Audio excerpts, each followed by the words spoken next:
Class 12 history chapter 1 bricks beads and bones. इस chapter में हम लोग पढ़ेंगे द हरप्पन सिविलाइजेशन के बारे में। देखो, सबसे पहले ना हम लोगों को एक हरप्पन सील मिली थी। लाइक हरप्पा की डिस्कवरी कैसे हुई थी उसको हम बाद में देखेंगे, बस अभी एक थोड़ा सा इंट्रोडक्शन देखते हैं। तो हुआ क्या ना, हमें एक हरप्पन सील मिली थी और वो हरप्पन सील थी, वो जो सिविलाइजेशन थी हरप्पा वाला, जो आर्कियोलॉजिकल टाइम पीरियड था, कल्चर था, वो उस टाइम की एक डिस्टिंक्टिव, यानी वो उसी टाइम में मिलने वाली एक आर्टिफैक्ट था। मतलब उस टाइम पे मिलने वाली एक चीज़ थी हरप्पन सील। तो वो जो हरप्पन सील थी ना, वो उस पीरियड की एक डिस्टिंक्टिव आर्टिफैक्ट थी, डिस्टिंक्टिव फीचर था ऐसी सील होने का। और ये बनी थी स्टेटाइट नाम के एक पत्थर से, जो कि बहुत सॉफ्ट होता है उससे। और इस सील के ऊपर बने थे कुछ एनिमल मोटिव्स और कुछ साइंस। इससे हमें पता चलता है, ये जो साइंस है ना, ये शायद उनकी लैंग्वेज रही होगी, बट इस लैंग्वेज को कैसे पढ़ते हैं ये अभी तक हमने डिसिफर नहीं किया। मतलब हमने उस लैंग्वेज को कैसे, ये साइंस को कैसे पढ़ा जाना चाहिए, इस साइन का क्या मतलब होता है, ये अभी तक हमें नहीं पता। यानी जो हरप्पा है, वहाँ की जो स्क्रिप्ट है ना, वो अभी तक अनडेसिफर्ड स्क्रिप्ट है। उसको हमने कैसे पढ़ते हैं वो नहीं निकाला है, नहीं पता किया है। अभी चल रही है, शोध क्रियाएं चल रही हैं जिससे पता चले। तो अभी भी बहुत सारी ऐसी चीज़ है, इवन दो जो ये अनडेसिफर्ड स्क्रिप्ट है, स्टिल हमें ऐसी बहुत सारी चीज़ें जो कि हरप्पन जो पीपल थे ना, उनकी लाइफ के बारे में पता है। और वो हमें पता है आर्कियोलॉजिकल एविडेंसेस से। आर्कियोलॉजिकल एविडेंसेस कैसे कैसे हो सकते हैं, हाउसेस हो गए, मतलब पूरे के पूरे एकदम पूरा बना हुआ घर तो नहीं होगा वहाँ पर, लेकिन क्या होगा, उसकी फाउंडेशंस हमें मिल जाएंगी। तो घर में कितने रूम है, क्या है, उस चीज़ का हमें पता चल जाएगा। पोर्ट्स होंगे वहाँ पे, कैसे टूल्स काम में लेते थे, जैसे यहाँ पर हरप्पन सील की बात करी थी, वैसे वहाँ पे सील होगी बहुत सारी, और बहुत सारे ऑर्नामेंट से भी हमें पता चल जाता है। ये सारे कुछ आर्कियोलॉजिकल एविडेंसेस ऐसे जिससे हमें पता चलता है हरप्पन लोगों की लाइफ के बारे में, इवन दो वहाँ की जो स्क्रिप्ट है वो अभी तक अनडेसिफर्ड है। लेकिन क्या होता है, ये जो आर्कियोलॉजिकल एविडेंसेस है ना, जैसे जैसे नए एविडेंसेस मिलते हैं वैसे वैसे जो अपना इंटरप्रिटेशन होता है ना, कि ये लोग हाउसेस इनके ऐसे होंगे। साथ में क्या हुआ, कल एक्सकेवेशन की एक नई टाइप की चीज़ हमें पता चली, तो हमें पता चलेगा कि नहीं नहीं, हाउसेस में ये वाली चीज़ भी हुआ करती थी। तो कहने का मतलब ये है कि जो इंटरप्रिटेशंस है ना, they keep changing with the new found evidences. अब हम बात करेंगे इंडस वैली सिविलाइजेशन की, मतलब पूरे चैप्टर में उसी की करेंगे। अब नेक्स्ट टॉपिक जो है, ये इंट्रोडक्शन का पार्ट 1 था, अब इंट्रोडक्शन का पार्ट 2 देखते हैं। इंडस वैली सिविलाइजेशन को हम लोग हरप्पन कल्चर या हरप्पन सिविलाइजेशन भी बोलते हैं। देखो, इंडस वैली सिविलाइजेशन तो इसलिए बोलते हैं उस जगह को, क्योंकि वो जो सिविलाइजेशन थी ना, वो इंडस रिवर और उसकी ट्रिब्यूटरीज़ के जोग्राफिकल जो एरिया है उसके आसपास थी। तो उसको हम लोग बोलते हैं इंडस वैली सिविलाइजेशन। और हरप्पन कल्चर इसलिए बोलते हैं कि ये जो आईवीसी जो सिविलाइजेशन है ना, इसमें जो फर्स्ट सिटी जिसको एक्सकवेट किया था वो थी हरप्पा, जो अभी प्रेजेंट डे पाकिस्तान के अंदर है। तो जो हरप्पन कल्चर है ना, that is the culture is, मतलब जिस हरप्पन कल्चर की हम बात कर रहे हैं, उस कल्चर को हम लोग अभी किस चीज़ से जानते हैं, ग्रुप ऑफ ऑब्जेक्ट्स के लिए जानते हैं। Culture is used for a group of objects जो कि डिस्टिंक्टिव है स्टाइल में, मतलब वो उस पर्टिकुलर टाइम के उस पर्टिकुलर जगह पे मिलते हैं, तो उनका डिस्टिंक्टिव फीचर है, सेम ऐसी दूसरी जगह पे नहीं मिलेगी। लाइक इंडिया में ऐसी मिल रही है, तो वो हरप्पा का जो वो टाइम था, तो उस टाइम पे जो हरप्पन सिविलाइजेशन थी पूरी, जो जगह जगह फैली हुई थी, उस पूरी हरप्पन सिविलाइजेशन में ज़रूर ये सेम चीज़ें मिल रही थी, लेकिन जो आसपास की जो बाकी सिविलाइजेशंस थी ना, वहाँ पर ये सिमिलर चीज़ें नहीं बन रही थी। तो इसका क्या मतलब होता है कि ये डिस्टिंक्टिव है, इस पर्टिकुलर रीजन की ये अलग है, तो ये डिस्टिंक्टिव है अपनी स्टाइल में। इसके बाद में जो टाइम पीरियड आया उसमें भी सेम ऐसी नीति अलग थी, और इससे जो पहले था उसमें भी अलग थी। तो ये इस पर्टिकुलर टाइम पीरियड की एक डिस्टिंक्टिव स्टाइल है वाले कुछ ग्रुप ऑफ ऑब्जेक्ट्स हैं जिनको हम लोग हरप्पन कल्चर के नाम से जानते हैं। और ये वही ऑब्जेक्ट्स हैं जो आर्कियोलॉजिकल एविडेंसेस में काम में आते हैं, जैसे seals, weights, beads, stone blades, bricks, ETC. देखो, हरप्पन कल्चर जो है ना, वो फैला हुआ है, मतलब टाइम पीरियड के बीच में हम देखें तो हरप्पन कल्चर या आईवीसी जो है, हरप्पन सिविलाइजेशन जो है, वो उसकी हम लोग बात करते हैं 6000 BCE से लेकर 1300 BCE तक। और इसको हम 3 पार्ट में डिवाइड करते हैं। 3 पार्ट में कैसे डिवाइड करते हैं? Early Harappan, mature Harappan and let Harappan. मतलब एक टाइम हुआ जब हड़प्पा की शुरुआत हुई, फिर वो पीक पर पहुंचा और फिर उसका डिक्लाइन हुआ।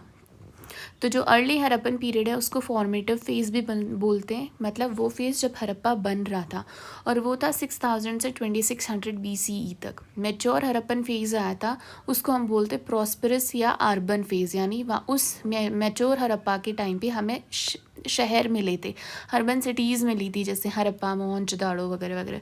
और ये वो टाइम पीरियड था जब IVC जो था ये बहुत प्रॉस्परस था, पैसा था इनके पास में अच्छा खासा, वेल्दी सोसाइटी थी। तो ये टाइम पीरियड के बीच में है मैच्योर हड़प्पन सिविलाइजेशन का 2600 से लेकर 1900 BCE तक। और लेट हड़प्पन को डिकेंडेंट फेज़ बोलते हैं क्योंकि इस टाइम पे इसका डिक्लाइन होना शुरू हो गया था, जो कि 1900 से 1300 BCE तक आता है। और ये जो इंडस वैली सिविलाइजेशन या हड़प्पन कल्चर है, हड़प्पन सिविलाइजेशन है, इसकी जो साइट्स हैं हमें जगह जगह से मिली है। अफ़गानिस्तान से लेकर पाकिस्तान के अंदर बलूचिस्तान, सिंध, पंजाब जो पाकिस्तान का है उस रीजन में, इंडिया के अंदर जम्मू कश्मीर से लेकर राजस्थान, गुजरात, महाराष्ट्र, हरियाणा, पंजाब, यूपी, इन सारे इलाकों में। तो ये जो हड़प्पन कल्चर सिविलाइजेशन है ये बहुत लंबी चौड़ी जगह पे फैला हुआ था, अफ़गानिस्तान, पंजाब, इंडिया। ओके, अब देखते हैं हम कि इसकी शुरुआत कैसे हुई हड़प्पन सिविलाइजेशन की। The beginning of Harappan civilisation.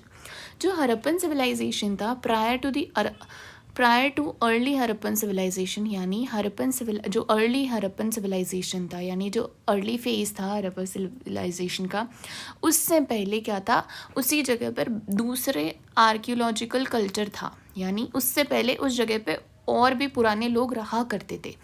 और वो जो पुराने लोग वहाँ पे रहा करते थे, जो पुराना आर्कियोलॉजिकल कल्चर था हड़प्पन सिविलाइजेशन से पहले वाला, उनकी खुद की अपनी एक पॉटरी मिलती है अलग टाइप की, जो कि हड़प्पन वाले जो लोग हैं, हड़प्पन सिविलाइजेशन वाले लोग हैं, उनसे अलग है।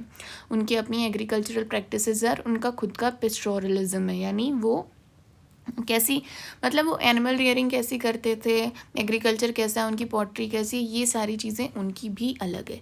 और ये जो आर्कियोलॉजिकल कल्चर था पहले वाला जो था, ये छोटे सेटलमेंट्स थे। यानी बस कुछ ही छोटे छोटे गांव थे, ये कुछ छोटे छोटे सेटलमेंट्स थे। और ये जो सेटलमेंट्स थे इनमें कोई बड़ी बिल्डिंग नहीं थी। अब जो हड़प्पन कल्चर आया ना, हड़प्पन कल्चर इस पुराने वाला जो ये आर्कियोलॉजिकल कल्चर था ना, इसी से इमर्ज हुआ था। कब? जो 7000 BC वाली अर्ली फार्मिंग कम्युनिटीज़ थी ना, उसी से इमर्ज होके क्या आया था, हड़प्पन कल्चर। और जब ये हड़प्पन कल्चर, यानी जैसे ही शुरुआत के अंदर जो कल्चर था उसमें जब कुछ एडवांसमेंट्स हुई, कुछ ट्रांसफॉर्मेशन आया, मतलब उसी के अंदर, मतलब छोटी बिल्डिंग से अब बड़ी बिल्डिंग से बननी शुरू हो गई, छोटे सेटलमेंट से अब बड़ी सेटलमेंट्स बनना शुरू हो गए, टेक्नोलॉजी में कुछ ट्रांसफॉर्मेशन आ गई, इनके कल्चर में कुछ ट्रांसफॉर्मेशंस आई। जैसे पहले ये कुछ और चीज़ करते थे, अब कुछ और करने लग गए। तो यही एडवांसमेंट्स और ट्रांसफॉर्मेशन, जो इंटरनल ट्रांसफॉर्मेशन और इंटरनल एडवांसमेंट्स ही आगे जाके जो हड़प्पन कल्चर था वो मैच्योर या अर्बन हड़प्पन सिविलाइजेशन बनता है। मतलब वहाँ पर सिटीज़ बनना शुरू होती है। अब सेकंड टॉपिक है बुक का अपना है, वो है सबसिस्टेंस स्ट्रेटजीज। तो वो क्या है, देखो, अर्ली और जो मैच्योर हड़प्पन सिविलाइजेशन है, यानी जो शुरुआत वाला फॉर्मेटिव फेज़ और जो प्रॉस्पेरस फेज़ था हड़प्पन सिविलाइजेशन का, उनके अंदर कुछ कॉमन एलिमेंट्स हैं, मतलब कॉमन चीज़ें हैं उनके अंदर। और वो कॉमन चीज़ें क्या है, सबसिस्टेंस स्ट्रेटजीज, यानी उनके अंदर कंटिन्यूटी को बनाए रखने के लिए कुछ कॉमन चीज़ें थी। देखो, सबसिस्टेंस का मतलब ही होता है,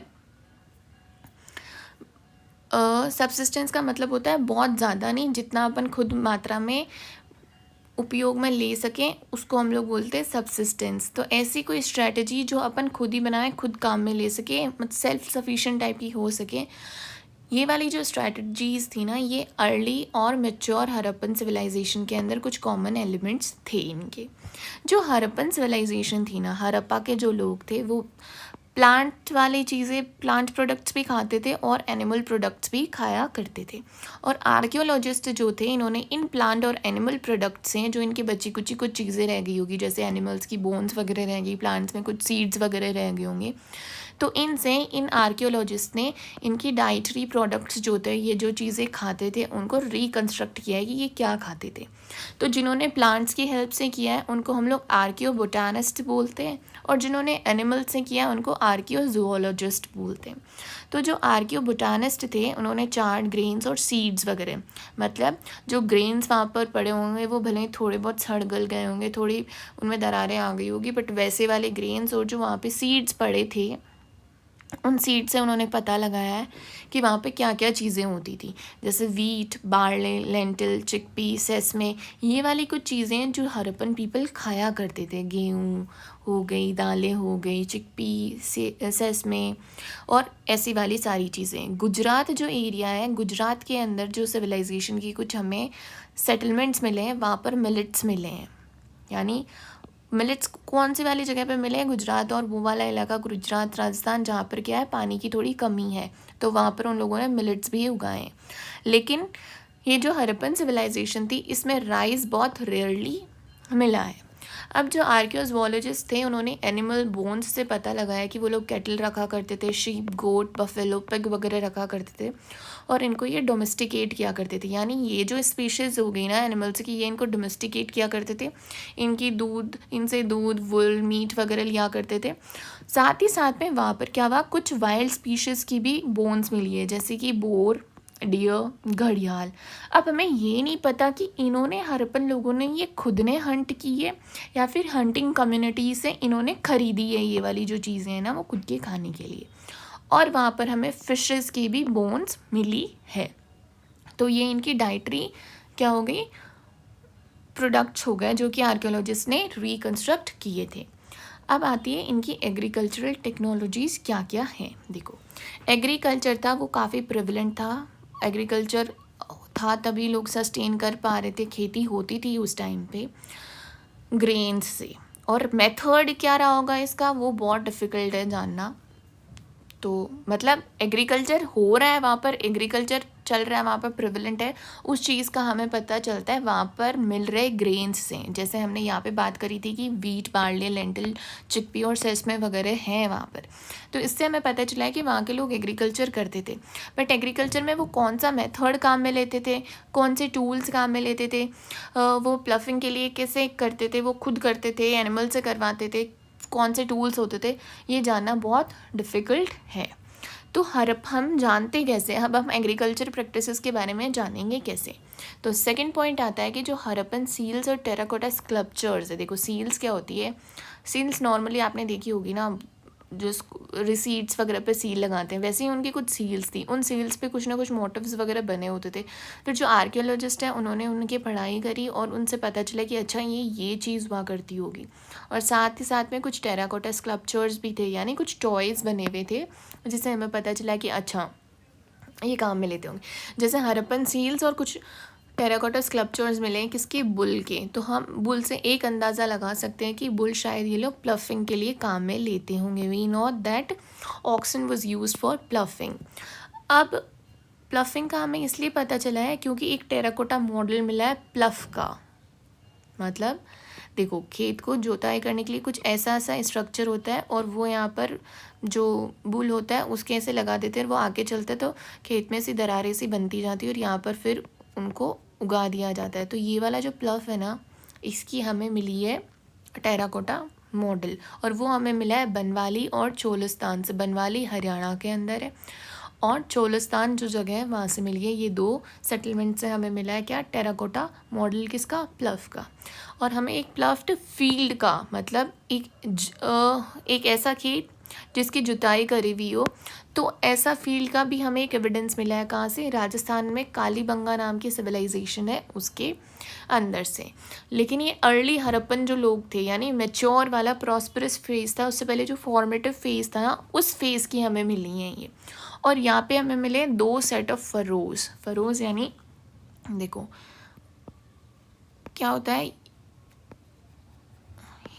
जैसे ये खेत है तो इसमें जो ऊपर का पार्ट है ना, उसमें क्या होता है, ऐसी होती है, और यहाँ पर सीड्स उगाए जाते हैं। तो ऐसे 2 सेट मिले हैं, और वो सेट कैसे हैं, एक तो ऐसे सीधा जा रहा है, तो एक फिर इसके ऐसे आ रहा है, राइट एंगल्स पे 2 सेट मिले हैं। तो इससे हमें पता चलता है कि क्या है, मतलब ऐसे सेट मिले हैं। तो इससे हमें ये पता चलता है कि वहाँ पे 2 क्रॉप्स साथ में उगाई जाती थी। कालीबंगा से हमें एविडेंस मिला है प्लफ्ड फील्ड का। और अब इरिगेशन, क्या ये एग्रीकल्चर के लिए इरिगेशन काम में लेते थे? तो हाँ, ये लेते होंगे, स्पेशली उस जगह पे जो कि सेमी एरिड या एरिड रीजन्स के अंदर लोकेटेड होगी। जैसे कि अफ़गानिस्तान में एक शॉर्तुगाई नाम की सेटलमेंट है, उस सेटलमेंट में हमें कैनाल्स के ट्रेसेस मिले हैं। लेकिन ये जो कैनाल के ट्रेसेस है ना, ये हमें पंजाब या सिंध में से नहीं मिले। और कुछ कुछ जगह ऐसी भी है जहाँ पर हमें पता चलता है कि इरिगेशन के लिए कुएँ काम में लिए जाते थे। गुजरात में जो धोलावीरा सेटलमेंट है, उस सेटलमेंट में हमें क्या मिली है, वाटर रिजर्वोयर मिला है वहाँ पर। मतलब एक बड़ा सा रिजर्वोयर बनाया गया है जिसके अंदर पानी इकट्ठा किया जाता था। तो शायद ये पानी है जो फार्मिंग के लिए भी काम में लिया जाता होगा, तो ये इरिगेशन के लिए। देखो, शॉर्तुगाई से मिले हैं कैनाल्स के ट्रेसेस, शायद वेल्स भी काम में लिए जाते होंगे, और धोलावीरा से हमें मिला है वाटर रिजर्वोयर। थर्ड जो टॉपिक आता है वो है मोहनजोदाड़ो, अ प्लान्ड अर्बन सेंटर। देखो, हरप्पन सिविलाइजेशन में बहुत सारी सिटीज़ थी, बहुत सारे सेटलमेंट्स थे।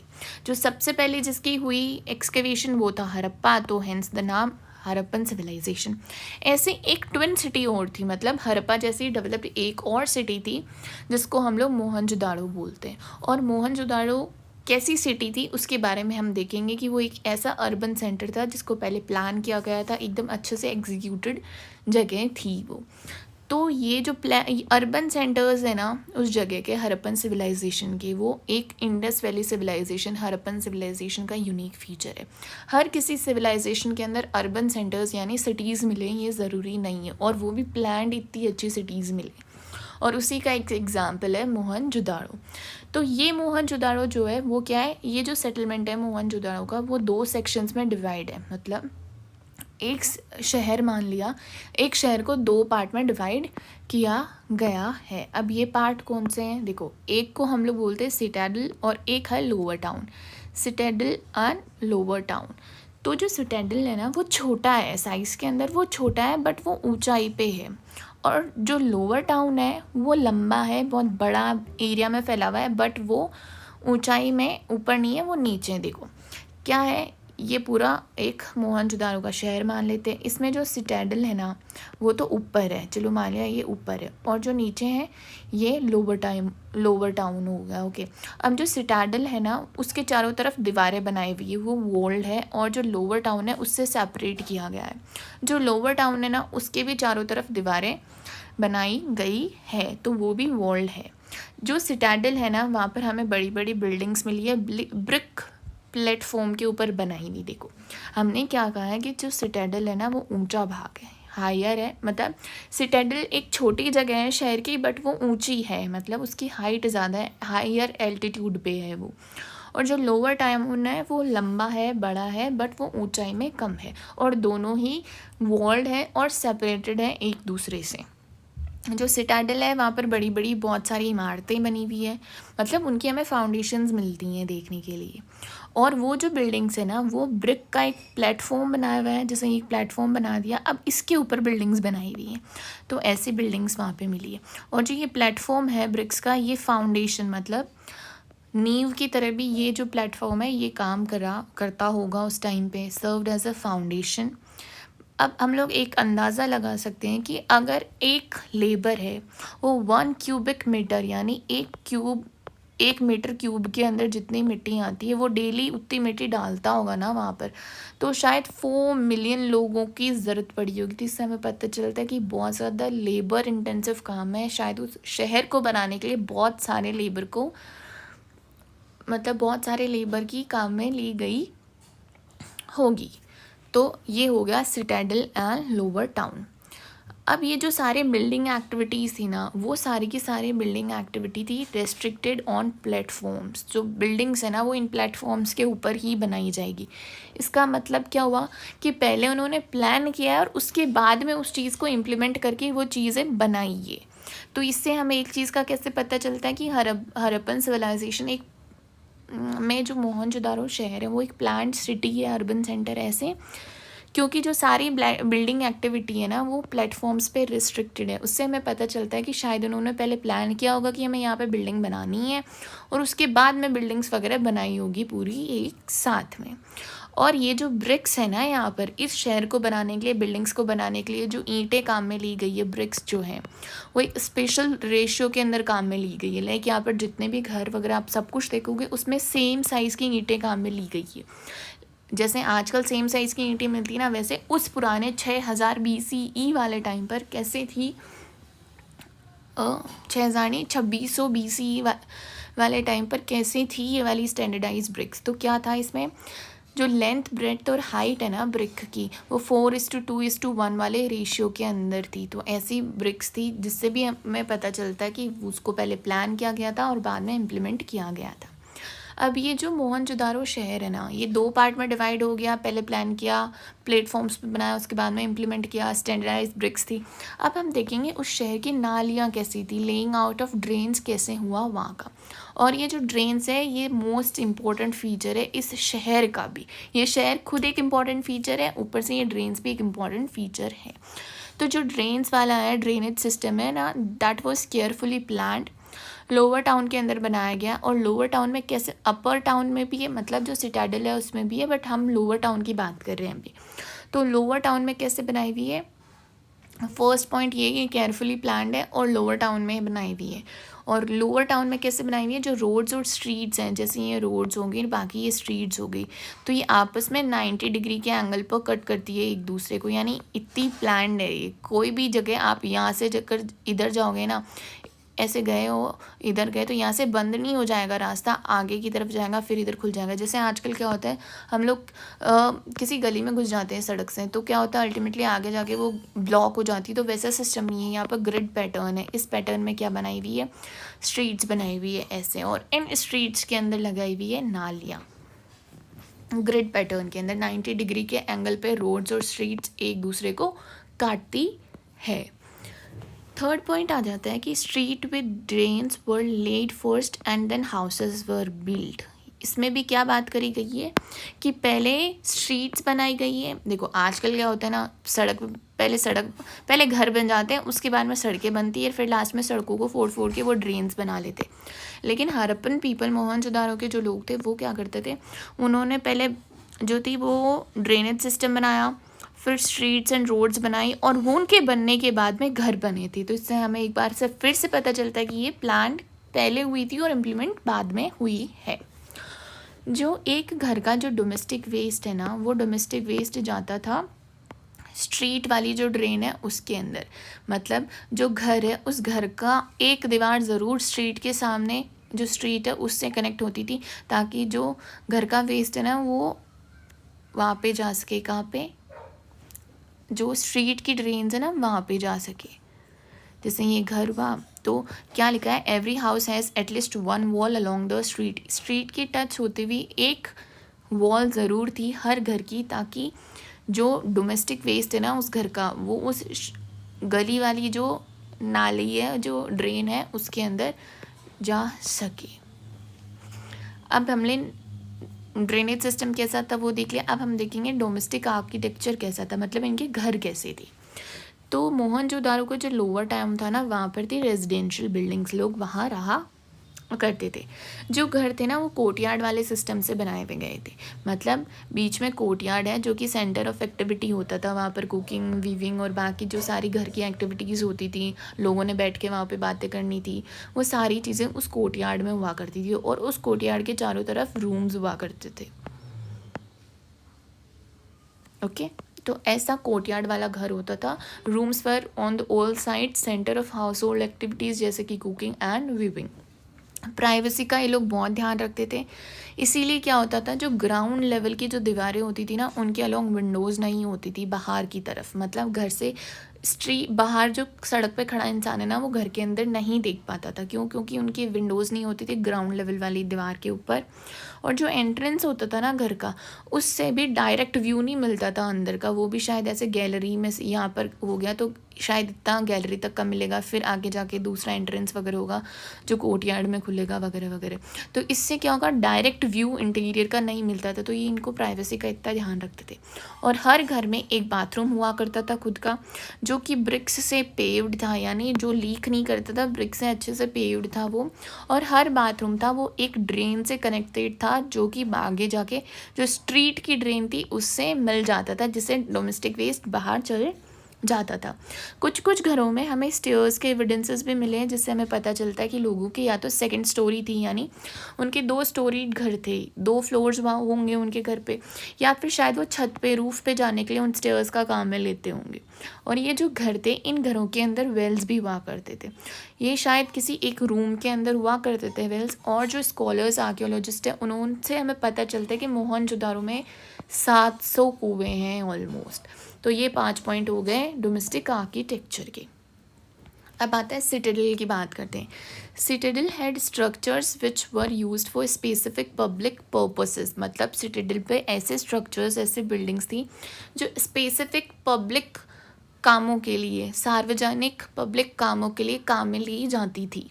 जैसे कि एक था वेयर हाउस था जहाँ पे ग्रेन्स रखे जाते थे, और एक था ग्रेट बाथ। अब हम ग्रेट बाथ की देखेंगे। ग्रेट बाथ का यहाँ पर लिखा हुआ है अपनी बुक के अंदर बहुत अच्छे से। ग्रेट बाथ को मैं अच्छे से एक्सप्लेन करने की ट्राई करूँगी। तो ग्रेट बाथ जो है उसको क्या हुआ, उसका हमें एक्सकेवेशन किया ना, तो उसका हमारे पास में सिर्फ लोअर ब्रिक पोर्शन बचा है। जो ऊपर की लकड़ी वाला पोर्शन था, छत वगैरह जो बनाई गई होगी उनकी, वो तो सारी डीके हो गई है, बट अपन को सिर्फ जो फाउंडेशन वाला ब्रिक पोर्शन वगैरह जो था वही अपने पास में है। तो उससे हमें क्या क्या चीज़ें पता चली है, क्या क्या चीज़ें हम लोगों ने उससे इंटरप्रेट करी है, वो देखते हैं।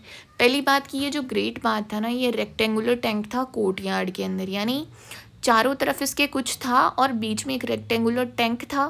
मतलब जैसे कोर्टयार्ड होता है ना, इसके चारों तरफ कुछ है, तो वैसा ही ये स्ट्रक्चर था।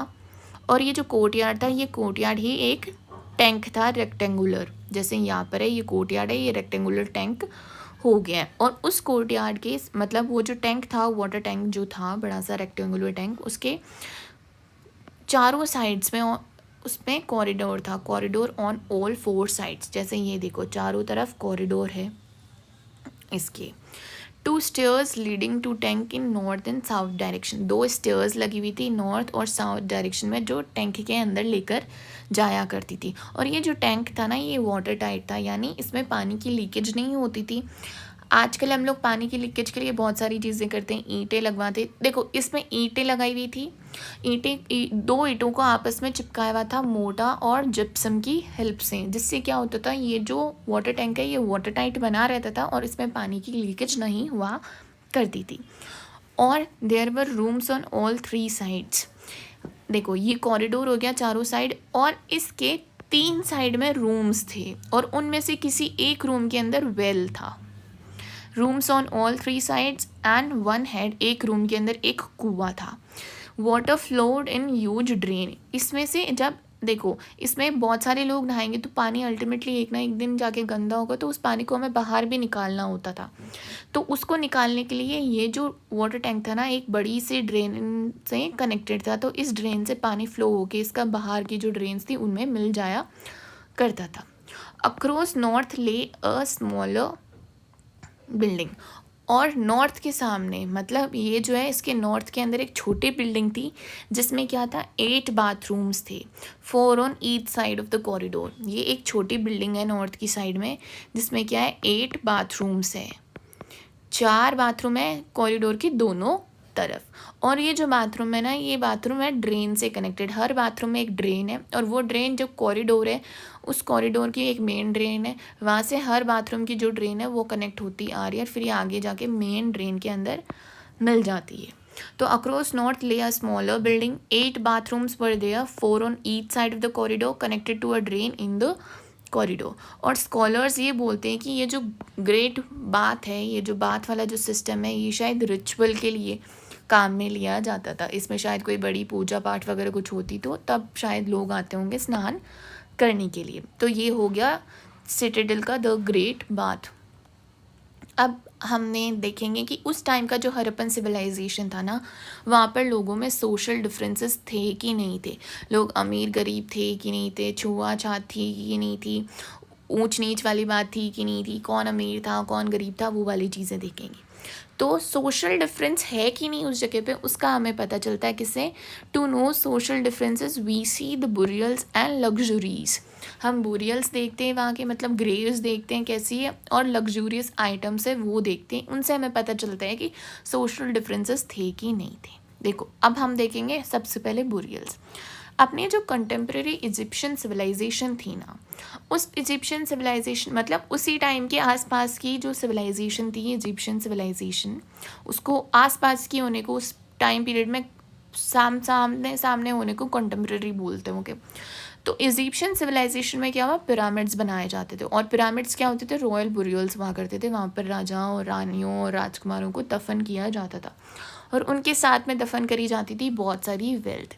तो अपनी कंटेम्प्रेरी इजिप्शियन सिविलाइजेशन से हमें ये पता चलता है कि वहाँ पर सोशल डिफरेंसेस हुआ करते थे। वैसे ही अपने यहाँ पर क्या था, जो लोग थे उनको मतलब जो मर जाते थे उन लोगों को, उनकी जो बॉडीज़ होती थी उनको पिट्स के अंदर ले किया जाता था, दे वर लेड इन पिट्स। और ये पिट्स थे थोड़े, मतलब सारे के सारे एक जैसे पिट्स नहीं हुआ करते थे, अलग अलग टाइप के पिट्स हुआ करते थे, इनमें कुछ ना कुछ डिफरेंसेस हुआ करती थी। Some differences in the way these were made, कुछ कुछ ऐसे थे, they were hollowed out spaces with bricks lined, मतलब कुछ ऐसे थे, कुछ कुछ तो ऐसी ग्रेव्स हुआ करती थी, बुरियल्स थे, जो ज़मीन में से मिट्टी निकाली, साइड में ईंटें लगा दी उसके, वहाँ पर इंसान को ले कर दिया और फिर ऊपर से कवर कर दिया। कुछ कुछ ऐसे होलोड स्पेसेस विद ब्रिक लाइन वाले भी क्या थे, बुरियल्स थे। कुछ कुछ बुरियल्स के अंदर हमें क्या मिली है, कुछ कुछ ग्रेव्स में हमें मिली है पॉटरी और ऑर्नामेंट्स। तो शायद इन्होंने ये आफ्टर लाइफ में काम में आए उसलिए रखा करते होंगे ये। और कुछ कुछ ग्रेव्स ऐसे थे जिनमें हमें ज्वेलरी भी मिली है, बोथ मैन एंड वुमेन की, मतलब मैन एंड वुमेन, यानी ग्रेव चाहे आदमी का हो या औरत का हो, महिला का हो, तो उसके अंदर हमें ज्वेलरी मिली है। आदमी वाले में भी मिली है और महिला वाले के अंदर भी हमें ज्वेलरी मिली है।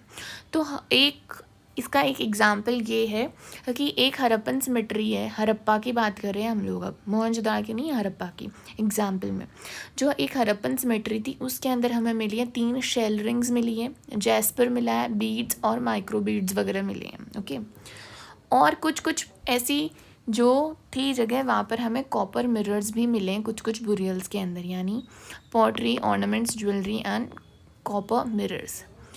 लेकिन इसके ओवरऑल से हमें शायद ऐसे पता चलता है कि जो हरप्पन लोग थे ना, they did not believe in burying precious things, मतलब बहुत ज़्यादा प्रेशियस थिंग्स नहीं मिली है हमें। तो इससे हमें पता चलता है कि शायद हरप्पन लोग मुर्दों के साथ में ये प्रेशियस चीज़ें को बरी करने में उतना विश्वास नहीं रखा करते थे।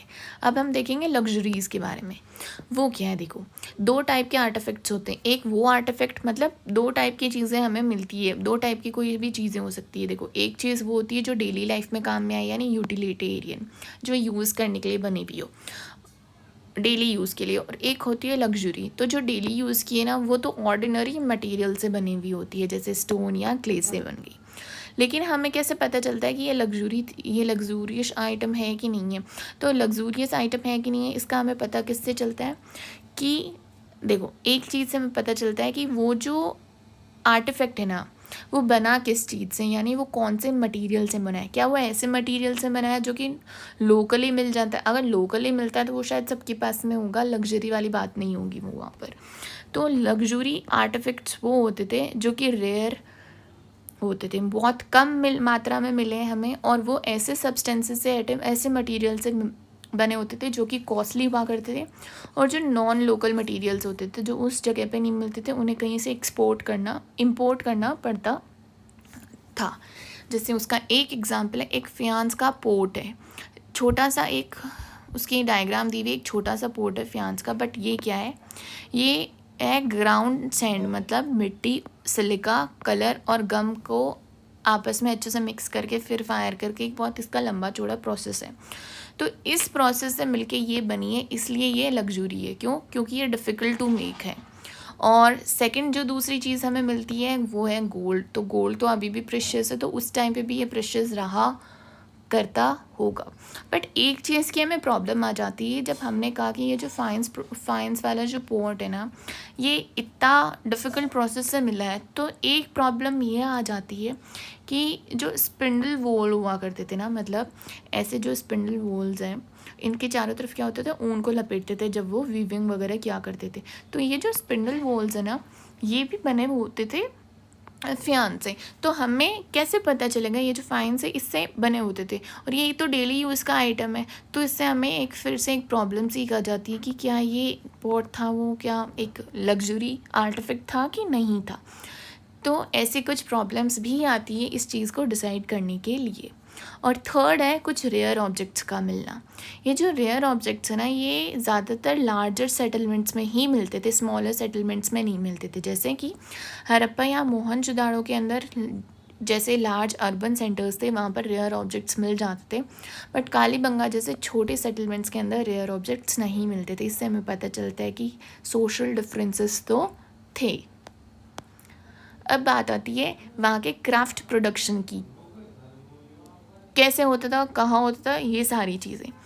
एक चनहुद्रो नाम का एक सेंटर था, इम्पोर्टेंट क्राफ्ट सेंटर था। चनहुद्रो में क्या होता था कि एक क्राफ्ट सेंटर है, इम्पोर्टेंट क्राफ्ट सेंटर है, और ये छोटा सेंटर है, यानी ये छोटा सेटलमेंट है।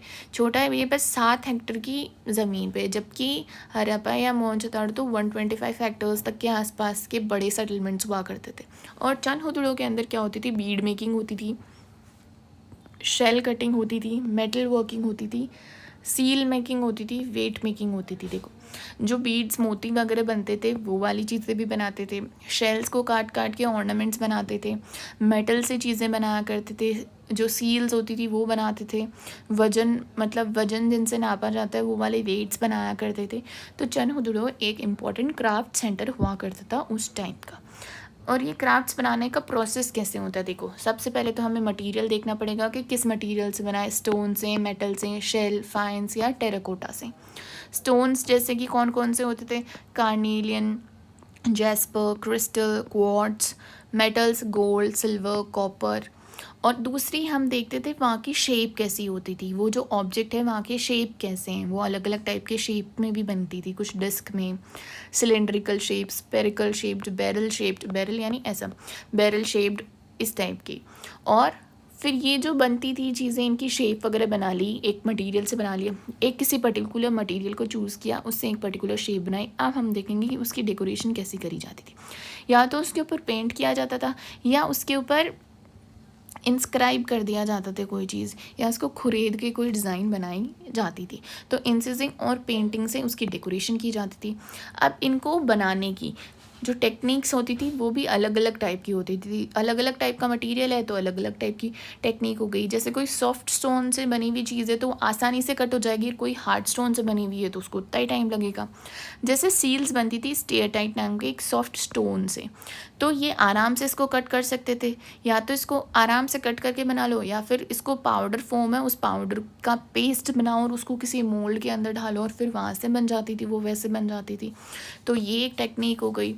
या फिर जैसे हार्ड स्टोन्स है तो उनके ज्योमेट्रिकल शेप्स बनाने में काम में लिया जाते थे वो लोग। अब टेक्निक्स देखो कैसी कैसी होगी। जो कार्नेलियन है ना, उसका रेड कलर आता था, उसको आग में जलाने से, सेकने से, फायर करने से उसको बेक किया जाता था, उसकी फायरिंग हुआ करती थी, तब कार्नेलियन का जो कार्नेलियन स्टोन है उसका सुंदर सा रेड कलर आता था।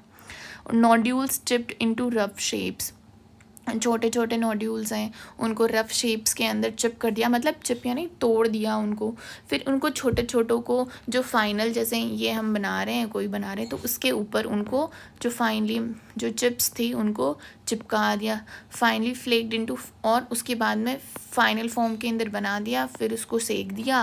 मतलब ऐसे इसके प्रोसेसेस हैं। तो कैसे कैसे हैं देखो, ग्राइंडिंग का प्रोसेस है, उसको पॉलिश करते हैं, फिर उसकी ड्रिल करते हैं, तो ऐसे काफ़ी सारे प्रोसेस हैं। और ऐसे वाले क्राफ्ट वाली चीज़ें हमें कहाँ पे मिलती हैं, क्राफ्ट सेंटर्स मिले कहाँ पे हैं, चनहुद्रो, लोथल, धोलावीरा, यहाँ पर ये वाली चीज़ें बहुत अच्छे अमाउंट में हमें मिल गई। मतलब हमें पता चलता है कि ये जो क्या है, ये कुछ क्राफ्ट सेंटर्स हैं।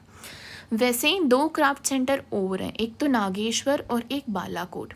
ये जो सेटलमेंट्स है ना, ये एक समुद्र के किनारे, कोस्ट के किनारे हैं। तो यहाँ पर शेल से जुड़ी जो चीज़ें हैं, ऑब्जेक्ट्स हैं, वो बनाई जाती थी। फाइनली इन्होंने ये सारी चीज़ें बना ली, इनकी अलग अलग टेक्निक वगैरह से बना ली इन्होंने ये चीज़ें। उसके बाद में क्या होता था, ये जो फिनिश्ड प्रोडक्ट्स है ना, उनको अब उनके पास में ही तो नहीं रखने थे ना, उनको बेचने थे। तो ये क्या करते थे, जो और इम्पोर्टेंट अर्बन या लार्जर सेटलमेंट्स हुआ करते थे ना, उनकी तरफ भेज देते थे, जैसे कि मोहनजोदाड़ो और हड़प्पा।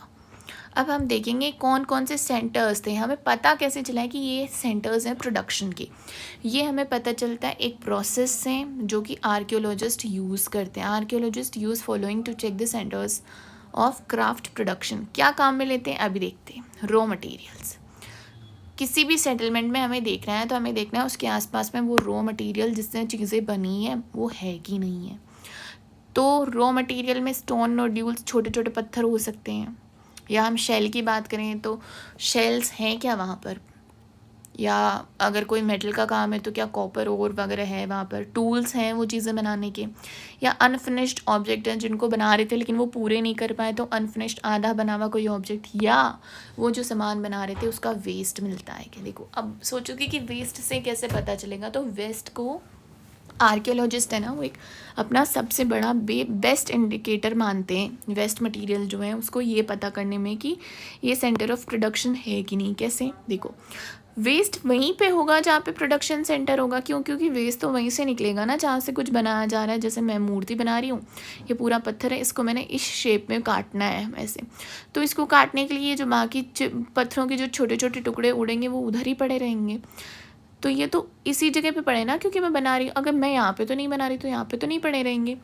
तो waste is discarded at the production centre. और जो बड़े बड़े जो ऑब्जेक्ट्स है ना, बड़ा वेस्ट है वो तो चलो फिर भी छोटे स्मॉलर ऑब्जेक्ट्स बनाने के लिए काम में लिया जा सकता है, बट जो छोटा वेस्ट है ना उसको तो डिस्कार्ड ही करेंगे।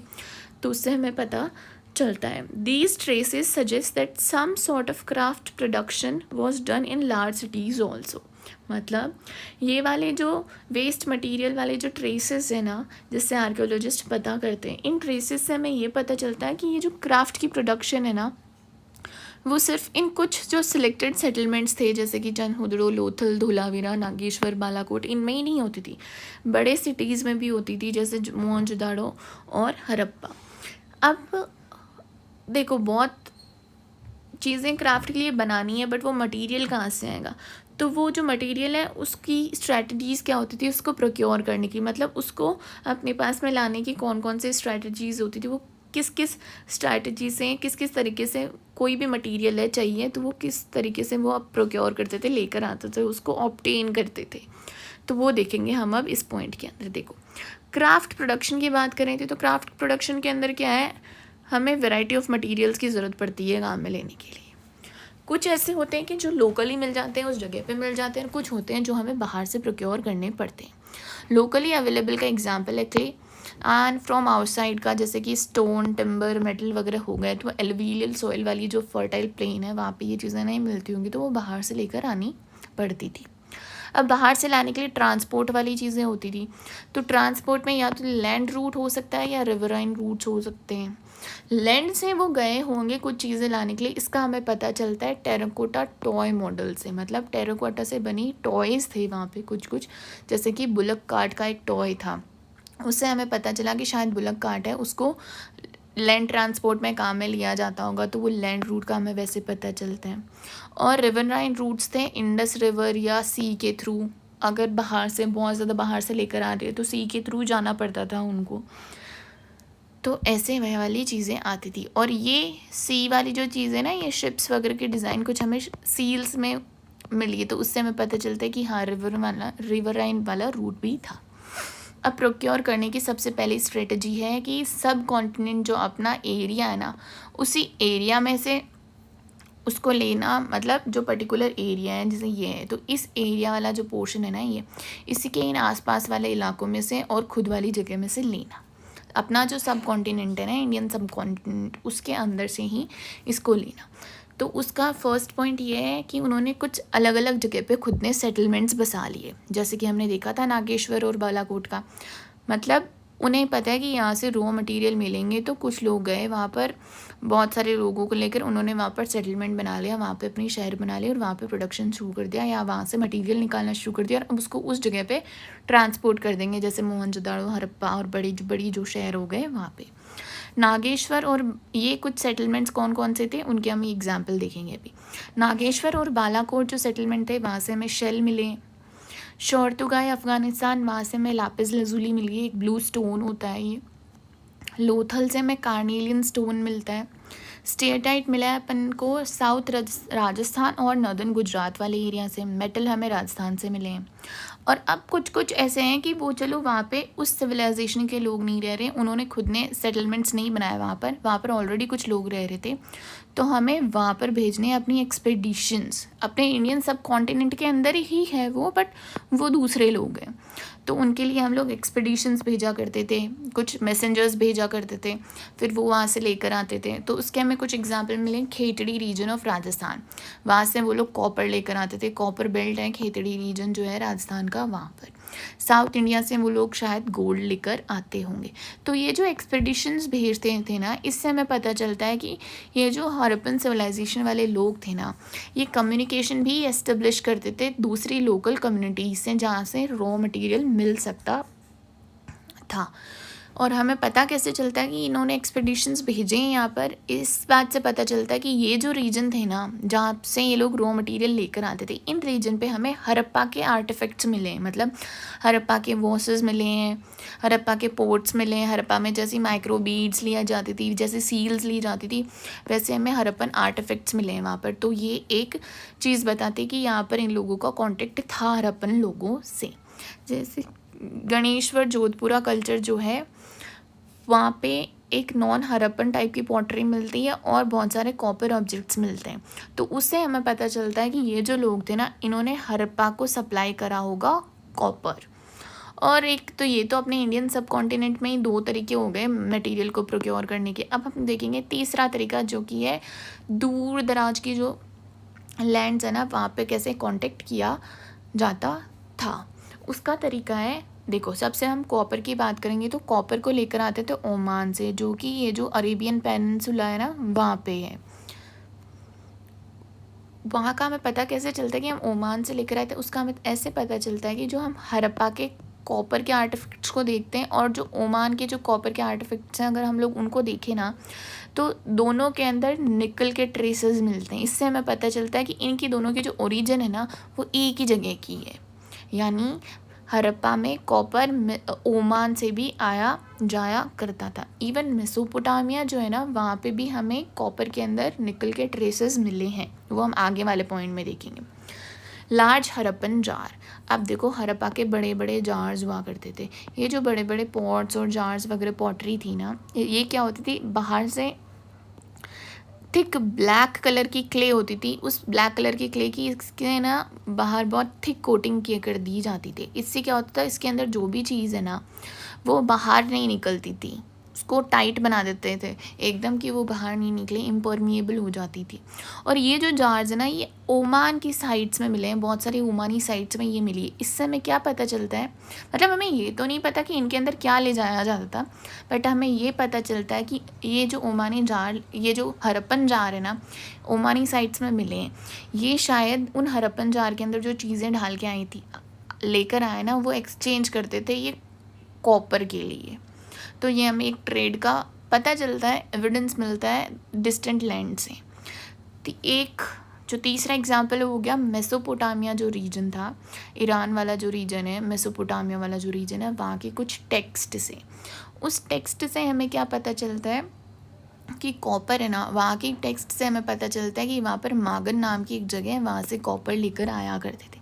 और ये मागन कोई और नहीं, ये शायद ओमान को ही बोलते। क्यों? क्योंकि इस कॉपर के अंदर भी हमें निकल के ट्रेसेस मिले।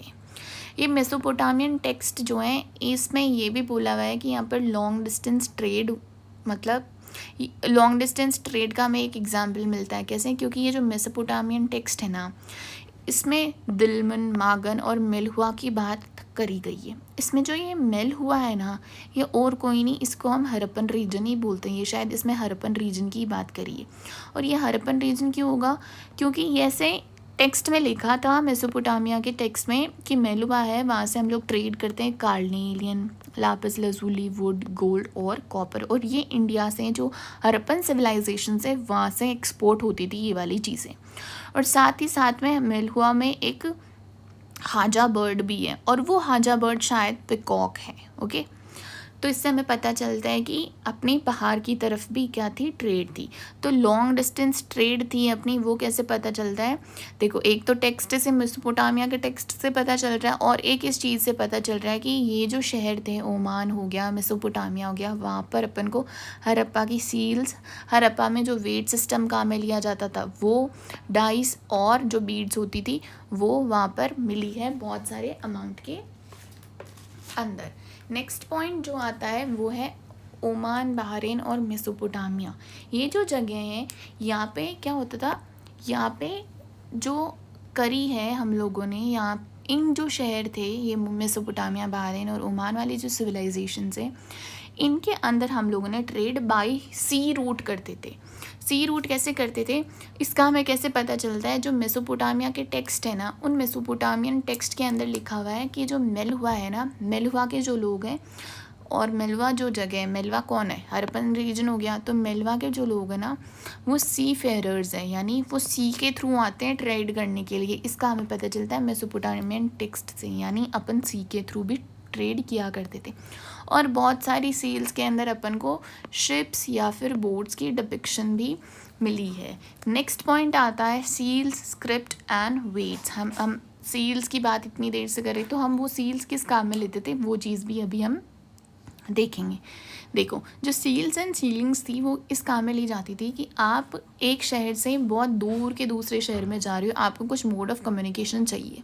तो सील्स क्या होती थी, फॉर एग्जांपल एक एग्जांपल लेते हैं कि एक बोरा हो गया बड़ा सा, उसके रस्सी से उसका ऊपर का मुंह कवर कर लिया। अब उसके ऊपर का जो मुंह कवर कर लिया ना, उस कवर करे हुए मुंह के ऊपर ये देखो एक बोरा हो गया, और यहाँ पर हमने रस्सी से बांध दिया। अब इसके ऊपर हमने क्या किया, गीली जो क्ले है, वेट क्ले यहाँ पर हमने लगा दी, और इसके ऊपर हमने अपनी जो सील थी उससे मार्क बना दिया।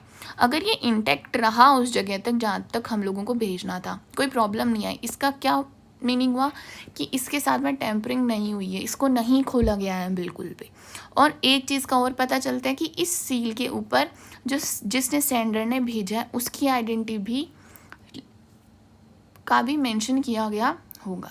अब हम स्क्रिप्ट की बात करते हैं, तो हरप्पन सील्स ना, उसके अंदर एक तो हमें लाइन ऑफ राइटिंग मिलती है, तो उससे हमें पता चलता है कि ओनर का नाम या टाइटल लिखा हुआ होगा, या फिर वहाँ पे मोटिव्स मिलते हैं, मतलब कुछ पेड़ पौधों जानवरों की डिज़ाइंस मिलती हैं। उससे हमें ये पता चलता है कि शायद ये मोटिव उन लोगों के लिए बनाया हुआ होगा जो शायद पढ़ नहीं सकते थे, उनको भी पता चल जाए कि ये किसका है। और हरप्पन जो इंस्क्रिप्शंस थे ना वो बहुत छोटे छोटे थे। जो सबसे बड़ा हरप्पन इंस्क्रिप्शन है ना, लॉन्गेस्ट जो हरप्पन इंस्क्रिप्शन है वो 26 साइंस का है। हरप्पा की जो लैंग्वेज है वो अनडिसिफर्ड है, उसको अभी तक हम लोगों ने कैटेगराइज नहीं किया, अभी तक हम लोगों ने साइंस का मतलब वगैरह नहीं निकाला है। और लेकिन ये साइंस है, तो इस चीज़ से हमें पता चलता है कि अल्फ़ाबेटिकल तो नहीं है, यानी ये वोवल और कॉन्सोनेंट वाली जो अपनी लैंग्वेज है अभी वाली, वैसी लैंग्वेज तो नहीं थी। इसमें साइंस थे, तो ये साइन वाली सिलेबल वाली लैंग्वेज थी। कितने साइंस थे, 375 से लेकर 400 तक साइंस अभी अपन को मिले हैं इसके। और जैसे अपन यहाँ अभी आजकल हम कहाँ से लिखते हैं, लेफ़्ट से राइट की तरफ लिखते हैं, बट हरप्पन स्क्रिप्ट में शायद ये राइट से लेफ़्ट की तरफ लिखते थे। क्यों? क्योंकि जो लेफ़्ट राइट वाली साइड थी ना, वहाँ पर अच्छी खासी स्पेसिंग थी, आराम से स्पेस दे दे के लिखा था। लेकिन जैसे लेफ़्ट साइड तक पहुँचे ना, वहाँ से क्रैम्पिंग हो गई, मतलब ऐसे बिछुड़ के उनको लिखा हुआ है, मतलब कि लेफ़्ट तक पहुँचते पहुँचते शायद उनके पास में स्पेस नहीं थी, इसलिए थोड़ी सी जगह पे लिखना पड़ा, इसलिए ये राइट से लेफ़्ट की तरफ लिखते थे। और अलग अलग टाइप के ऑब्जेक्ट्स पर लिखाई करी जाती थी, जैसे सील्स हो गए, टूल्स, जार की जो ये रिम होती है ऊपर वाली, इस रिम के ऊपर कुछ ना कुछ लिखा हुआ होता है। टेराकोटा टैबलेट्स हो गए उनके ऊपर, बोन्स के ऊपर, या साइन बोर्ड्स हैं उनके ऊपर। अब हम देखेंगे वेट्स। देखो, एक्सचेंज होते थे, एक चीज़ से दूसरी चीज़ को लेने के लिए कुछ एक्सचेंजेस होती थी। तो वो एक्सचेंज क्या होते थे, एक प्रिसाइज सिस्टम से रेगुलेट होते थे। ऐसा नहीं कि ये बड़ा वेट काम में ले रहा है, ये छोटा वेट काम में ले रहा है, दोनों बराबर का ही लें, सेम डेंसिटी का स्टोन वगैरह जो कुछ भी हो, मेटल हो, वो हो, तो ये अच्छे से एक प्रिसाइज सिस्टम से इसको रेगुलेट किया जाता था। और ये वेट्स होते थे, ये जो वेट्स हैं ये बनते थे स्टोन से, एक चर्ट नाम का स्टोन होता था, उससे बनते थे ये। और ये क्यूबिकल शेप के अंदर हुआ करते थे, इनके ऊपर कोई मार्किंग नहीं हुआ करती थी। जो छोटे डिनोमिनेशंस थे ना वो बाइनरी के अंदर थे, और जो बड़े डिनोमिनेशंस थे, बड़े वेट वाली जो चीज़ें थी, वो डेसिमल सिस्टम के अंदर थी। और छोटे वाले वेट्स शायद इसलिए काम में लिए जाते होंगे, ज्वेलरी या बीड्स को नापने के लिए काम में लिए जाते होंगे। और हमें मेटल के स्केल पेन्स में मिले, यानी स्केल पेन्स का मतलब होता है तराजू टाइप की चीज़ें मिली हैं हमें मेटल की। अब एंशिएंट अथॉरिटी की बात करते हैं। देखो हमने यहाँ पे हमें पता चले कि कॉम्प्लेक्स डिसीजंस तो लेते थे ये हड़प्पन लोग हैं ना वो। अब ये डिसीजंस थे, इनको लेते भी थे और इनको इम्प्लीमेंट भी करते थे। तो ये डिसीजंस लेता कौन थे और डिसीजंस कैसे कैसे, देखो एक तो हड़प्पन आर्टिफैक्ट्स थे। हड़प्पा की सारी सिविलाइजेशन में ऑलमोस्ट सिमिलर टाइप के यूनिफॉर्मिटी के आर्टिफैक्ट्स मिलते थे, सेम टाइप के। तो ऑर्गेनाइज कौन करता था ये? ब्रिक की जो स्टैंडर्ड साइज़ थी उसको किसने बनाया होगा? स्ट्रैटेजिकली कहाँ पे सेटलमेंट्स को हमें बनाना है, मतलब जो हमने देखा था ना नागेश्वर वगैरह वगैरह, वैसे सेटलमेंट्स स्ट्रैटेजिक लोकेशन पे बनाना है, ये किसने कहा होगा, किसने डायरेक्ट किया होगा? लेबर की मोबिलाइजेशन और कंस्ट्रक्शन वगैरह है, ये कौन ऑर्गेनाइज करता होगा? तो वो चीज़ हम लोग अभी देखेंगे। वो ऑर्गेनाइज़ कौन करता होगा? वो शायद वहाँ के लीडर्स वगैरह ऑर्गेनाइज़ करते होंगे। तो वो क्या चीज़ है वो अभी देखिए। देखो मोहनजोदाड़ो के अंदर हमें बहुत लार्ज बिल्डिंग्स मिली है, जिनमें से एक को हम पैलेस बोलते हैं। बट उस पैलेस के अंदर हमें कोई स्पेसिफिक फाइंडिंग्स नहीं मिली है जिससे हम पता कर सकें कि यहाँ पे राजा रानी वाला सिस्टम था कि नहीं था। एक हमें स्टोन स्टैचू मिला है जिसको हम प्रीस्ट किंग तो बोलते हैं। अब हमने प्रीस्ट किंग इसको नाम इसलिए दिया है क्योंकि ये मेसोपोटामिया में क्या होते थे, प्रीस्ट किंग्स हुआ करते थे। और मतलब वैसे प्रिस्ट हुआ करते थे जिनके पास में पॉलिटिकल पावर भी होती थी, तो उनको हम प्रिस्ट किंग्स बोलते थे। सिमिलरली वैसे हम लोगों को प्रिस्ट किंग बोलते हैं, हम लोग उनको भी, जिनका हमें स्टोन स्टैचू मिला है इंडिया वालों के अंदर भी। तो शायद ये रिचुअल प्रैक्टिसेस तो करते होंगे, बट क्या रिचुअल करते होंगे, कैसी प्रैक्टिस करते होंगे, वो अभी हमें नहीं पता। और इसको पता करने का कोई सोर्स भी अपने पास में अभी नहीं है। हमने स्क्रिप्ट भी अभी डिसिफर नहीं करी है।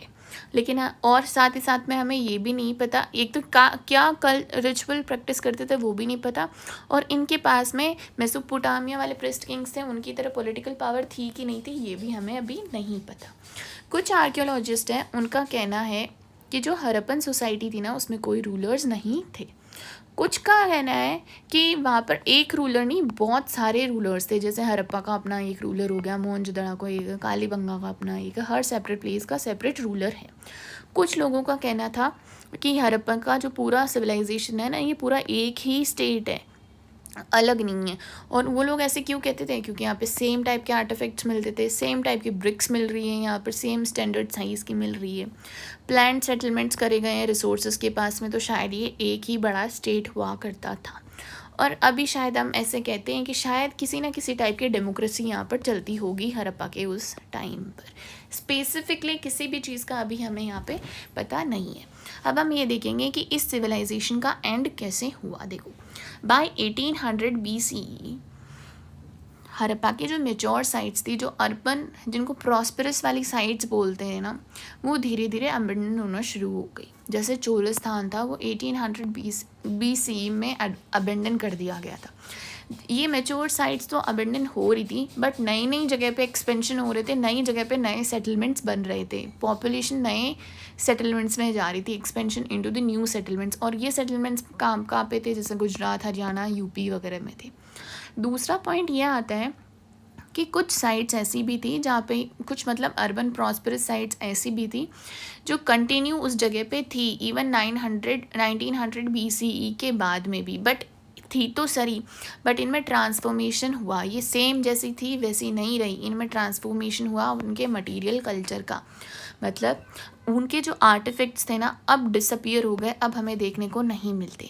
वेट वाला जो सिस्टम था वो चेंज हो गया, सील क्राफ्ट वगैरह जो सिस्टम था वो चेंज हो गया, बीड्स अलग टाइप की मिल रही है, राइटिंग वाला सिस्टम अब नहीं रहा या अलग टाइप की लैंग्वेज आ गई है वहाँ पर, और लॉन्ग डिस्टेंस ट्रेड है कि नहीं है वो भी जो है मतलब डिफरेंट हो गया, ये सारी चीज़ें अलग हो गई। तो यहाँ पर ट्रांसफॉर्मेशन आया मटेरियल कल्चर में उन जगह पे, उन साइट्स में जो कंटिन्यू थी इवन 1900 BCE के बाद में भी। अब fewer materials to make fewer things, अब कम मटेरियल काम में लेने लग गए थे लोग कम चीज़ें बनाने के लिए, मतलब कम ही चीज़ें बनाते थे इसलिए कम ही मटेरियल की ज़रूरत पड़ती थी। जो कंस्ट्रक्शन वाली जो टेक्निक्स हुआ करती थी कि वाटर टाइट बनाने के लिए मोटर का या जिप्सम का काम में ले लो आप, और ड्रेनेज सिस्टम वगैरह बनाओ, तो ऐसे वाली जो टेक्निक्स वगैरह थी वो भी डिटोरिएट हो गई। और अब बड़े बड़े पब्लिक्स जो स्ट्रक्चर्स हुआ करते थे, पब्लिक बिल्डिंग्स हुआ करती थी, पब्लिक काम के लिए जो चीज़ें हुआ करती थी जैसे ग्रेट बात, तो वो वाली चीज़ें भी अब नहीं होती थी। तो इससे हमें पता चलता है कि धीरे धीरे ये जो अर्बन से जो चीज़ें थी ना वो धीरे धीरे रूरल वे ऑफ लाइफ की तरफ जाने लग गई है। और यहीं से आ जाता है लेट हड़प्पन या सक्सेसर कल्चर्स, मतलब ये डिकेडेंट फेज स्टार्ट हो गया है यहाँ से। और इसके रीज़न, हड़प्पा को चेंज करने के रीजंस भी हैं कुछ। वो रीजंस क्या है, क्लाइमेट चेंज हो गया, शायद उस जगह पे अब वैसा क्लाइमेट नहीं रहा जैसा पहले था, तो लोगों को दूसरी जगह पे जाना पड़ा। वहाँ के फॉरेस्ट उन्होंने घर बनाने के लिए, छतें बनाने के लिए काट दिए, या यहाँ पे फ्लड्स आ गई, या रिवर ने अपना कोर्स चेंज कर लिया, या रिवर ड्राई हो गई तो अब उनके पास में सोर्सेज नहीं है तो उनको दूसरी जगह पे जाना पड़ेगा, या वहाँ के जो रिसोर्सेज थे उनकी उन्होंने ओवर यूज़ कर ली। और एक और चीज़ें का एक और रीज़न लोग बोलते हैं वो है आर्यन इन्वेजन, शायद कुछ दूसरे लोगों ने वहाँ पे इन्वेजन कर दिया तो उसकी वजह से वो जो लोग थे उनको खाली छोड़ के जगह जानी पड़ी। After this subcontinent had to wait for long for the development of cities. अब इसका जैसे जैसे डिक्लाइन हुआ ना उसके बाद में अपनी जो सब इंडियन सब कॉन्टिनेंट है उसको बहुत सारे सालों का, हज़ारों सालों का वेट करना पड़ा, वापस नई सिटीज़ बन के आई तब तक। अब हम देखेंगे हड़प्पन सिविलाइजेशन की डिस्कवरी कैसे हुई। हड़प्पन सिविलाइजेशन के बारे में काफ़ी चीज़ें देख ली, लास्ट में हम देखेंगे उसकी डिस्कवरी कैसे हुई और किसने की। देखो आर्कियोलॉजिस्ट जो हैं वो मटेरियल रिमेन्स हैं, किसी भी जगह पे कुछ चीज़ें पुरानी बच गई हैं उनको वो लोग काम में लेते हैं, उस टाइम पे कैसा जीवन था उस सारे इन्फॉर्मेशन को एक साथ में लेकर आते हैं, जो अलग अलग पीसेस, अलग अलग आर्टिफैक्ट्स हमें मिले हैं उन सब की स्टोरी बनाते हैं, उन स्टोरी को एक साथ लेकर आते हैं, उससे हमें पता चलता है कि उस टाइम पे जीवन कैसा था। तो आर्कियोलॉजिस्ट मटेरियल रिमेन्स की हेल्प से ये चीज़ बताते हैं। जो हड़प्पन सिविलाइजेशन थी ना वो अच्छे से प्रॉस्पर कर रही थी, ठीक है, उसके बाद में वो रूइन हो गई, वो ख़राब हो गई, वो गिर गई, वहाँ से लोगों ने हट के। उसके बाद में क्या हुआ, जो लोग थे वो रूइन होने के बाद में लोग उन चीज़ों के बारे में भूल गए। तो अभी जो लोग थे उन लोगों को नहीं पता था। बाद में देखो कभी फ्लड आई गई कहीं पे या कहीं से इरोजन हुआ और कोई आर्टिफैक्ट मिल गया तो वो आर्टिफैक्ट कहाँ से आया है या क्या है, वो जो एक्सीडेंटली मिल जाता था उसका लोगों को कुछ नहीं पता था कि ये क्या चीज़ है, क्या है इसके बारे में। तो कनिंघम की कन्फ्यूजन क्या थी, ये है फर्स्ट पॉइंट डिस्कवरी के अंदर, फर्स्ट जो सब टॉपिक है वो। इसके अंदर हमें बोला है कि जो कनिंघम थे वो ASI जो था आर्कियोलॉजिकल सर्वे ऑफ इंडिया उसके फर्स्ट डायरेक्टर जनरल थे। वो क्या करते थे, इंस्क्रिप्शंस और जो स्क्रिप्ट्स थी ना उनको यूज़ करते थे एज अ गाइड इन्वेस्टिगेशंस के लिए। उनका मेन इंटरेस्ट था अर्ली हिस्ट्री के अंदर, अर्ली हिस्ट्री यानी 6th सेंचुरी BC से लेकर 4th सेंचुरी CE तक का जो टाइम पीरियड था ना उसके अंदर उनका अच्छा खासा इंटरेस्ट था।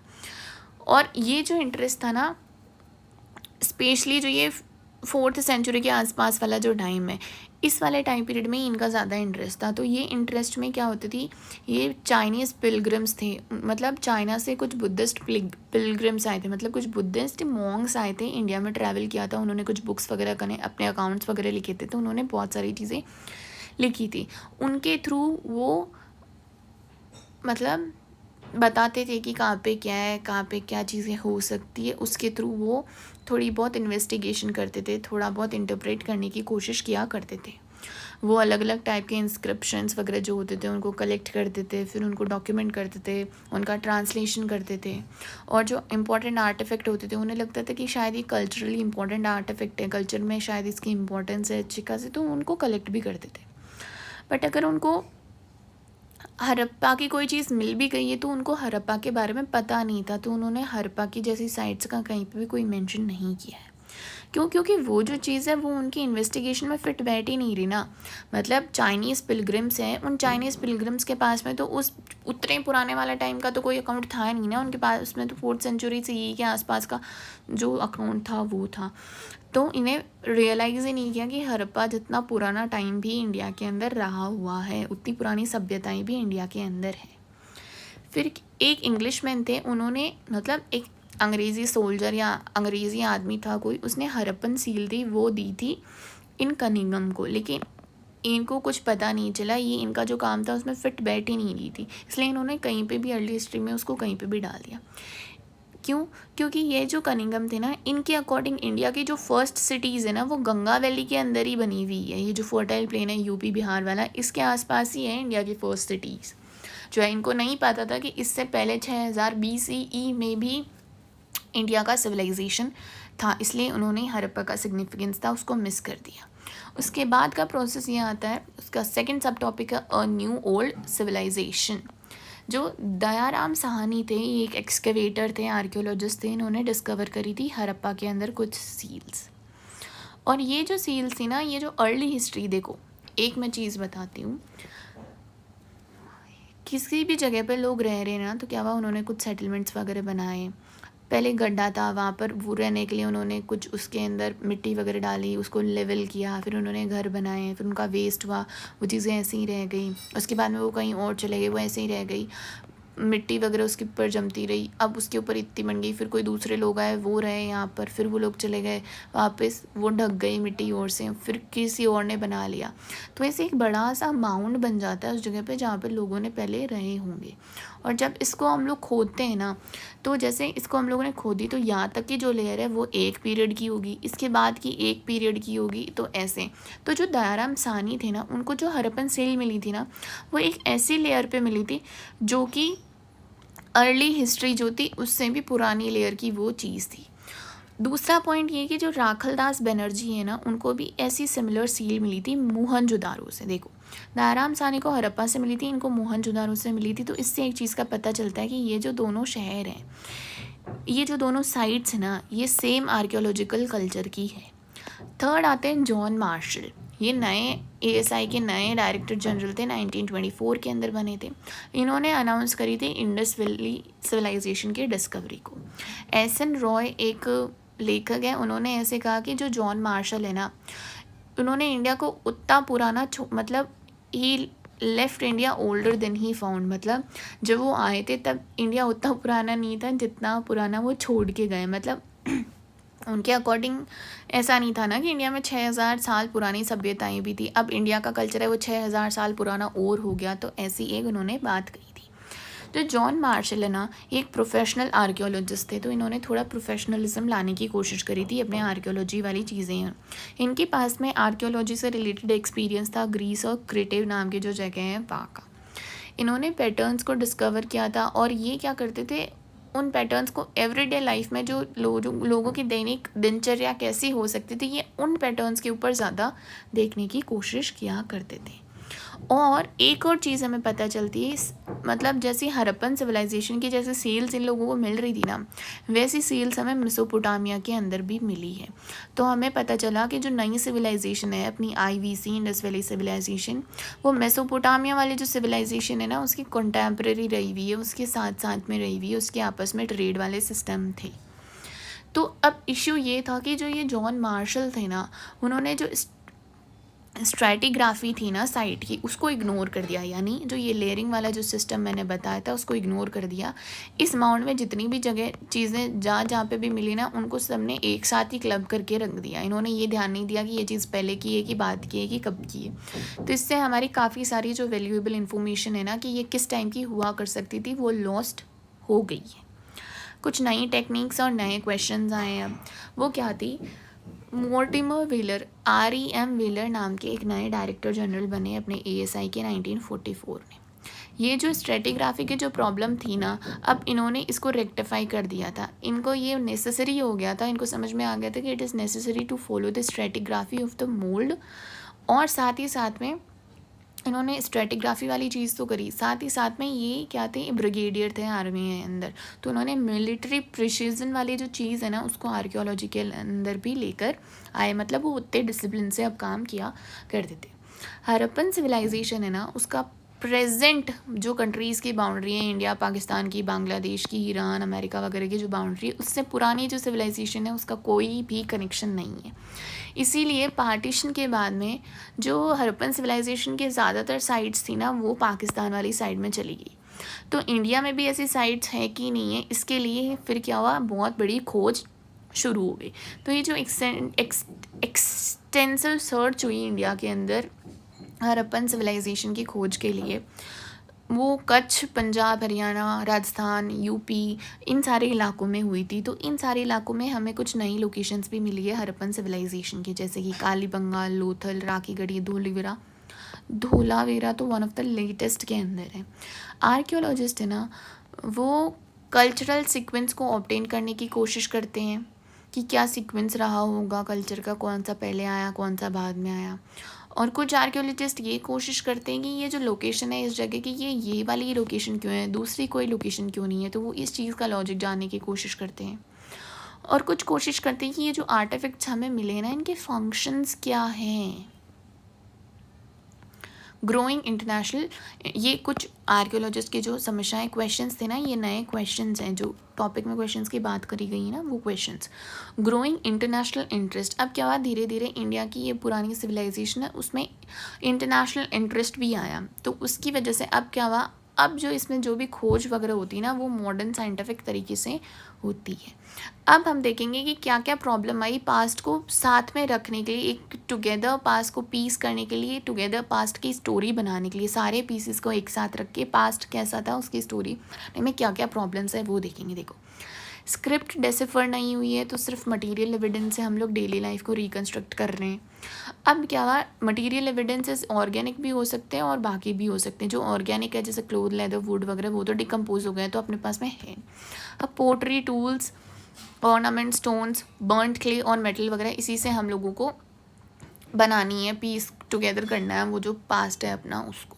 अब इसमें क्या है, अब अपने पास में पूरे जो पूरा का पूरा है वो सारे के सारे टूल्स, जैसे पूरा फुल जो वो तो आएगा नहीं अपने पास में। नॉर्मली लोग किस चीज़ को फेंकते हैं, जो टूट गई हो या जो यूज़लेस हो उस चीज़ को वो लोग थ्रो करते हैं ये, और जो यूज़फुल चीज़ है उसको तो वो रिसाइकिल करके, जैसे फॉर एग्जांपल एक कांच का अपने पास में एक जार है तो उसका हम लोगों ने क्या किया, उसको एक तो टूट गया उसको तो हमने फेंक दिया, और एक है उसको रिसाइकिल करके दूसरी जगह पर दूसरी चीज़ उसके अंदर डाल दी, उसको स्टोर कर लिया और फिर अपने पास में लेकर चले गए।